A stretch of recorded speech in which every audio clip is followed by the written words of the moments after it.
Certo, CH, vamos ao seu comentário. Mais ou menos, Edu. Obrigado. Obrigado pela menção, mas o que importa é o que o Guarani ganhou o jogo. Eu fiquei preocupado ao longo do jogo, porque a partida se encaminhou por um lado perigoso. O Guarani deu esse mole. O Guarani não pode tomar esse gol de bola parada. Não pode. É por isso que existe treinamento, posicionamento. Tem jogadores experientes dentro da zaga, da volância do Guarani. Não pode tomar da maneira, porque ali eu não estou tirando o mérito do Londrina, mas aquele gol não podia ter acontecido. O Guarani complicou o jogo, né? O jogo estava na mão do Guarani no primeiro tempo, 1-0, não estava jogando uma... Aliás, o jogo não foi uma enormidade técnica. O time foi mais intenso no segundo tempo, depois de um primeiro tempo sonolento, não é? Um primeiro tempo que o time estava administrando de maneira errada, tocando a bola sem objetividade, tocando a bola com uma lentidão perigosa e tomou um castigo no primeiro tempo, foi o gol de empate.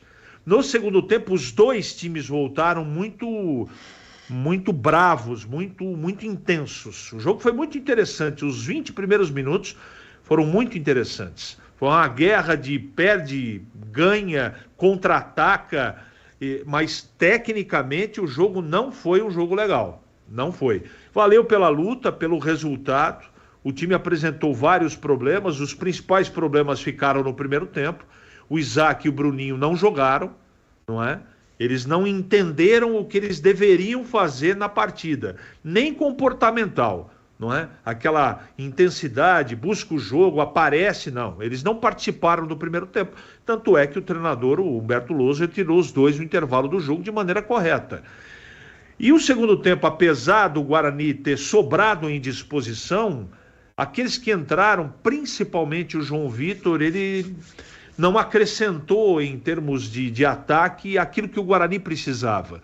O Regis até acrescentou um pouco, mas estava muito congestionado desde o primeiro tempo, né?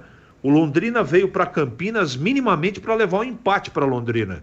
Marcou pra caramba, um absurdo que marcou o time do Londrina, que é um time neste momento tecnicamente inferior ao Guarani. Ele trabalhou, né, o Emerson, técnico do Londrina, trabalhou com as peças e com as armas que tinha.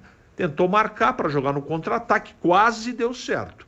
E muito por conta da falta de atenção, ineficiência e, em alguns momentos, incompetência do Guarani.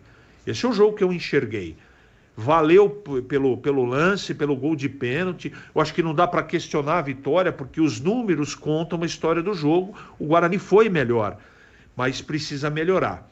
Mas tem dia, né, Edu? De manhã, 11 da manhã, que as coisas não fluem, alguns jogadores sonolentos. O que vale é a vitória. Mas eu tenho certeza, conhecendo um pouco o Humberto como eu conheço, que ele ficou preocupado com o desempenho. O desempenho foi sonolento no primeiro tempo e ansioso demais e nervoso demais no segundo tempo. O time não pode ter essa oscilação comportamental.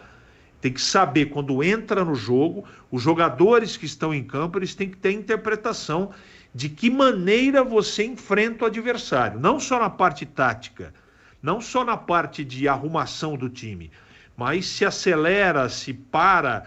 Então, o jogador sabe quando ele não participa do jogo.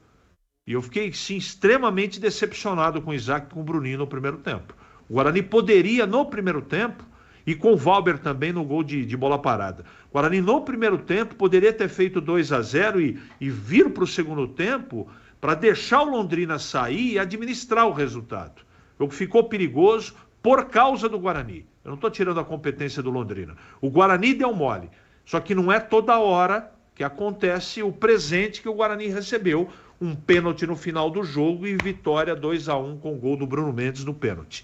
Não pode dar o mole. Se quiser algo diferente no campeonato, tem que ficar mais esperto, mais concentrado, mas tudo isso fica pequenininho diante da vitória, que é o mais importante. Edu Pinheiro. Pode atenção.